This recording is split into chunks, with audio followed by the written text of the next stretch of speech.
Since the year 2015 all the way to now, there are officially 7 cities or city wards in Japan that actually have legalized gay marriage or same-sex marriages. Now, I'm not a part of the LGBT community or anything of that nature, but it is still surprising to see that there's more places that are becoming more progressive towards trying to get same-sex marriages legalized, and that it's becoming more of a topic in people's minds. But that'll be a different topic for a different day. But today we're going to be talking about Gengoroh Tagame and his work, My Brother's Husband. If you've never heard of this manga before, then don't be alarmed because a lot of people haven't. It ran originally back in 2014 in a magazine in Japan called Monthly Action, and it ran until about May of 2017. There's about 4 volumes or about 28 chapters or so. And you can read through those pretty quick, it's pretty short, but the story that's involved in it is really deep, and it actually has really good writing. Gengoroh Tagame has also made a lot of other different works that are a little bit more explicit. As you can see from this list, they have a little bit more of a different tone than My Brother's Husband, which is a little bit more of a lighter tone, where the other comics that he's ever made have a little bit more of a slave kind of domination thing going on, where it's a little bit more sexually explicit, but it's one of those that takes a different approach. It's to bring awareness that these things exist and emotions are something that takes center stage when it comes to talking about gay marriage to someone that may just not be supportive or be in the know of things of this nature. So to give a short summary, the story follows Yaichi, who works as a landlord over an apartment complex that his deceased parents own. When we first meet Yaichi, he's just awakening from a nightmare of when he was at his parents' funeral and he wasn't able to cry. Yaichi now takes care of his daughter Kana by himself since he's divorced.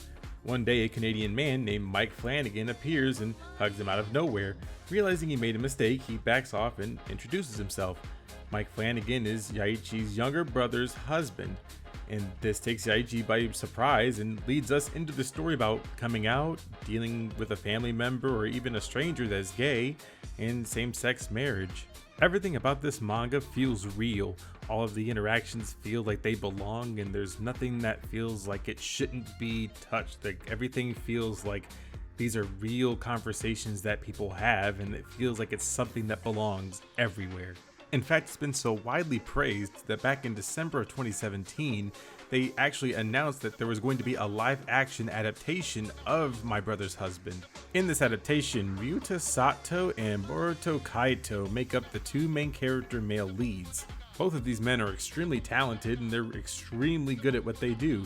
Boruto Kaito is a former sumo wrestler who retired a couple of years ago, and Ryōji Sato is best known for his work in the Full Metal Alchemist movie as Hugh Mays, and that was, just pretty recent. And of course he's done other work before that, but those are pretty much just, things that you might have seen if you live in Japan anyways.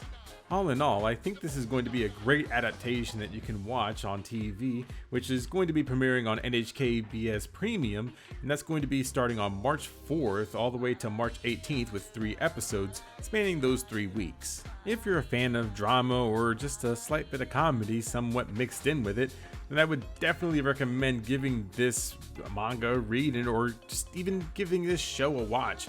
It's something that I definitely think that you would enjoy if you, just want to expand your palette of things or just, get something new in your life. Also, I guess you guys don't have to really worry about the anime man talking anything about this because we all know he's not gonna watch this. I mean, let's just be real.